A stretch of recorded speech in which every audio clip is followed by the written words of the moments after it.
Can you sit here and get your mail from another country? You can, eh? You're just playing with buttons, but you don't know what's happening. So you think you can't link up with Allah? Huh? You just press the kalima of Allahu Akbar, you linked there and there. So Allah is giving you an opportunity. You know what? Make mistakes. We are born to make mistakes. We'll always make mistakes.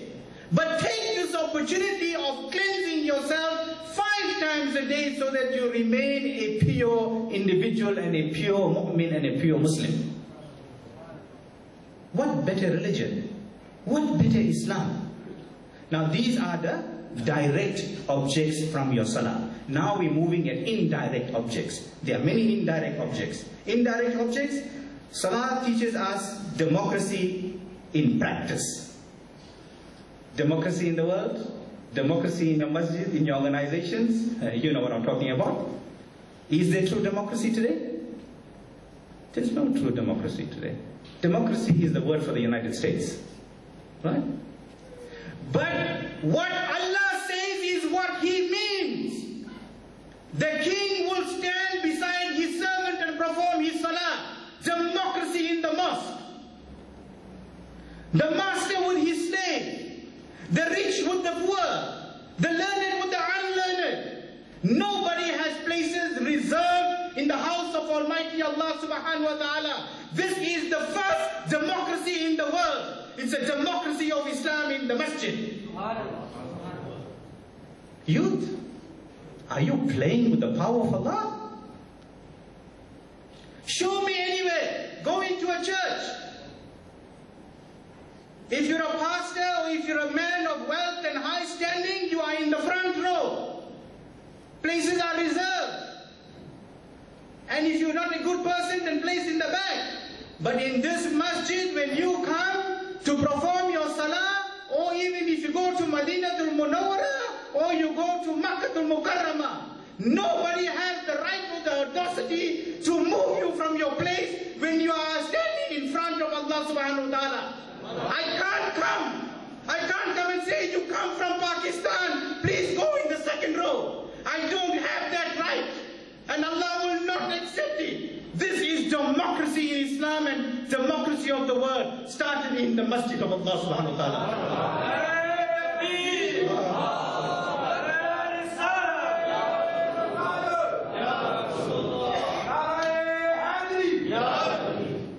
Brothers in Islam, continuing with the same thing.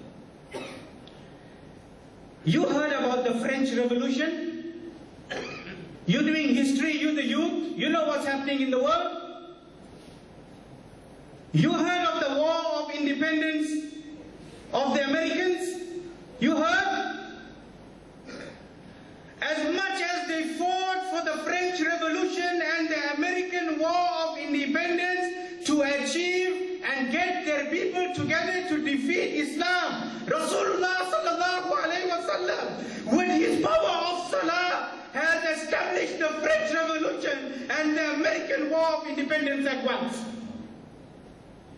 All the efforts, all the bombarding, all the money spent, everything that they did to destroy Islam and to establish themselves in the world. In the masjid, Rasulullah has established it only through salah. How? Let's look at the Hajj very, very quickly. How many million people are performing the salah at the same time in Makkatul Mukarramah and Madinatul Munawwara? How many million people? We are not the majority of the world, dear youth. We are a very small number in comparison to what the whole world is in terms of numbers. But the numbers that you get in the world that are performing salah at one time, Allahu Akbar, you'll get it in no other ibadah. You'll get it in no other prayer, in no other religion. So dear youth, you are coming from a powerful religion. Your Creator is most powerful. Your Habib sallallahu alayhi wa sallam is most lovable. Let's move on. Prayer teaches us that Almighty Allah subhanahu wa ta'ala is equally approachable by all men. We are talking of the indirect objects of salah. Salah teaches all these things. They're not stories. This is what salah means to us. Right? So it teaches us that when we approach Allah subhanahu wa ta'ala, you don't need me. You don't need Mufisa. You don't need anybody when you want to contact Allah. That's what Salah is teaching you, that if you need Allah, get Him yourself. Allah is willing to listen. You don't have to come by anybody. You don't need anybody in the eyes of Allah. Your ibadah is equal to my ibadah, or better than my ibadah. Know your position, know your rights. Allah loves you. Rasul loves you too. Just get that heart opened. Inshallah. Brothers, when we're talking about Salah, that you don't need anyone to approach, they say no one can do any favor for anybody except your piety. When it comes to standing in front of Allah and begging and asking, we are all equal. Nobody can say I'm better than another. But when it comes to piety, we are different. Now your Salah is going to make you different from me and different from others. It's your ibadah. It's how you linked yourself, how you presented yourself, how you begged Allah, and how you asked Allah for what you want.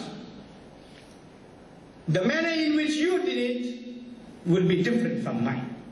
So it is your piety, it is your closeness. If your sincerity is better than mine, then the difference will come along in our piety. Right? But as individuals, no difference. Okay? So therefore they say, what is Salah?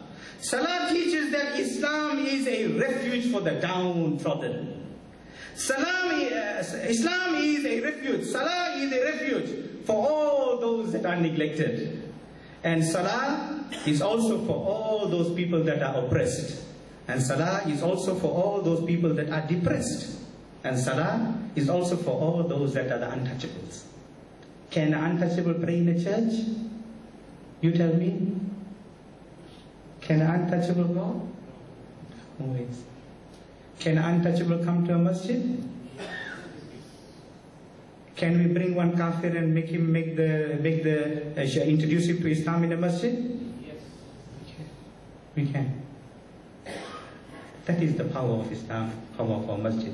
We must use the masjid for its correct purposes and use our ibadah to further the words of Almighty Allah subhanahu wa ta'ala. Now, indirect object. Salah teaches us that Muslims are one body and they follow their leader in all affairs. That's what it's supposed to be. That when your Imam says Allahu Akbar, it's Allahu Akbar. When your Imam says Sami Allahu liman hamida, it is Sami Allahu liman hamida. But you are doing that in following your Imam in a masjid, but when your Imam tries to guide you out of Salah, you don't want to listen. If you go out of Salah and say Allahu Akbar, you're not interested. But in the masjid you say Allahu Akbar, quietly you went into Allahu Akbar. Am I right? But Salah doesn't want that. He wants you to follow your Imam, whether you're in the masjid or out of the masjid. So once you have an Imam, if you learn to follow the Imam, no confusion in life. Salah teaches that. That's what our namaz teaches us. Next, dear brothers. Salah teaches us to develop a sense of discipline in offices, institutions, in schools and in colleges. Look at this. You go to university, your lecture is between 8 o'clock and 9 o'clock, you'll have to be there between 8 o'clock and 9 o'clock. You go to school, Master Sahib is sitting here, the siren will go, the bell will go, at a certain time children will go from certain subject to certain subject. Your school, your university, the education that you are receiving today came from your Salah, the discipline of Salah. The kafir have taken the discipline of Salah and they have instilled it in the universities and schools.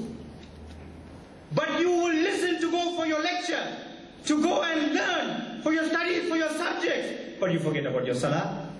But where did the discipline come from? Salah. Kafir took it.